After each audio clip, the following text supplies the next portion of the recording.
Bonjour Virginie, Bonjour Marion, comment vas-tu? très bien et toi? Très bien, merci beaucoup. Contente de t'accueillir donc sur le podcast de la communauté pour que justement aujourd'hui tu nous parles de comment innover dans un monde si mouvant dans les ingrédients cosmétiques en B2B. Alors, tu es une experte en marketing d'ingrédients cosmétiques et en business développement et tu t'es spécialisée récemment dans tout ce qui est la stratégie digitale au cœur de l'expérience client. Alors pour toi, quelles sont tes pépites pour justement innover dans ce monde mouvant dans les ingrédients cosmétiques? Bien, tout d'abord, merci Marion, merci de m'avoir invitée. C'est très sympa pour ton nouveau format. Voilà, donc pour répondre à cette question, eh bien, tout d'abord, ma première pépite est l'optimisation de l'expérience client par l'utilisation de solutions et services digitaux ciblés, mesurables et à mesurer. Alors, il faut savoir que l'expérience client est la clé de voûte d'une stratégie digitale marketing qui s'intègre généralement dans une transformation numérique d'une entreprise conduite par la data, donc les données. Et actuellement, le marketing est un marketing conduit par les données, est un marketing de service qui englobe le marketing produit. Et donc, ces données, ces data génèrent des insights, des faits nouveaux qui permettent d'innover et d'engendrer de la croissance, ce qui est essentiel pour rester compétitif en matière première, pour les cosmétiques. À titre d'exemple, je citerai le marketing automation. En fait, c'est une solution d'automatisation des campagnes marketing avec des scénarios pour améliorer la génération et la gestion des leads et lié à une stratégie de contenu. Donc, les contenus, ça peut être une vidéo, un podcast, une newsletter. Et il convient en fait d'adapter cette stratégie de contenu à une cible, le client, prospect, une cible segmentée, et le mettre sur des supports digitaux choisis pour optimiser l'expérience client. Donc, l'outil utilisé généralement est une plateforme de marketing automation reliée à un CRM, connecté à un CRM. Voilà. Et donc, on définit des KPI dans un tableau de bord de la plateforme. Et donc, on fait l'analyse des datas générées, ce qui permet en fait d'ajuster la stratégie de contenu.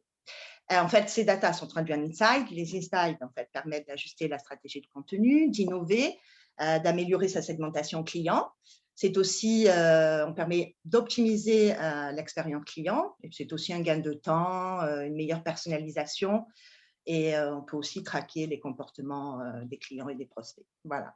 Un autre exemple, mais plus en termes de service, serait de développer un outil de co-création de formules en ligne grâce, par exemple, à l'intelligence artificielle, à l'automatisation robotisée des tâches ou la réalité augmentée. Et ça serait vraiment une nouvelle expérience client à proposer et qui peut aussi se vivre en live lors d'un événement. Et donc, ça permet d'avoir une boucle. Voilà. Et elle doit être mesurable. Ce qui est très important en digital, c'est de mesurer en fait toutes les analytiques pour traduire et voir si on a atteint l'objectif et surtout être très centré ROI. Hmm. Voilà.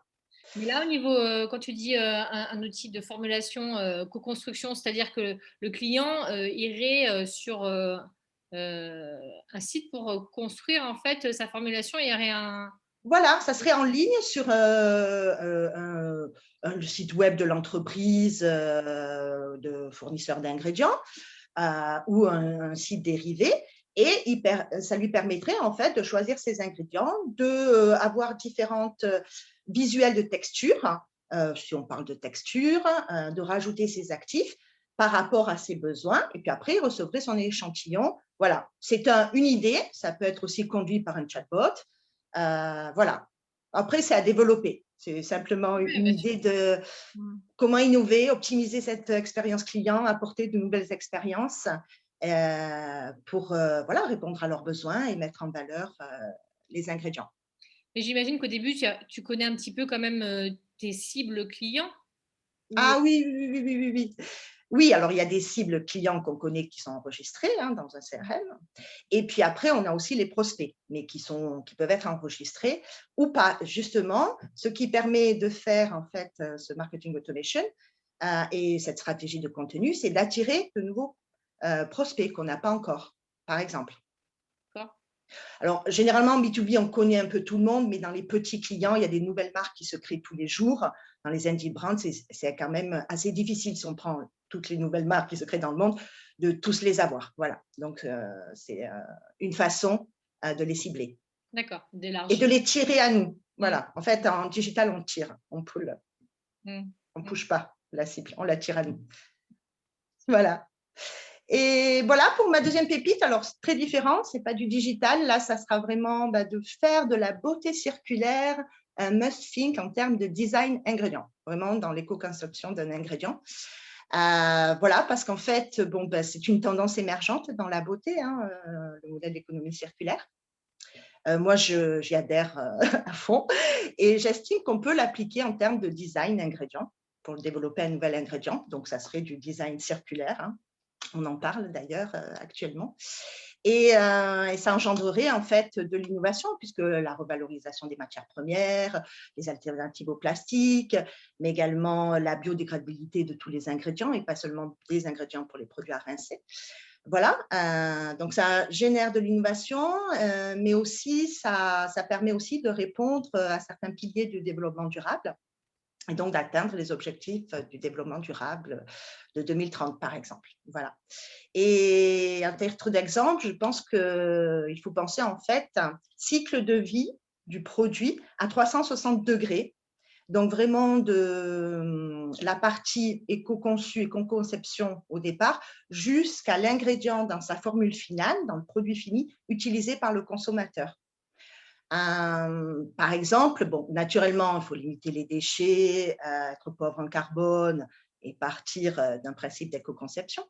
Mais par exemple, de la revalorisation des matières premières ou du upcycling, on passe en prod. En prod, penser, par exemple, recyclage des co-réactifs, des coproduits de réaction, les réutiliser.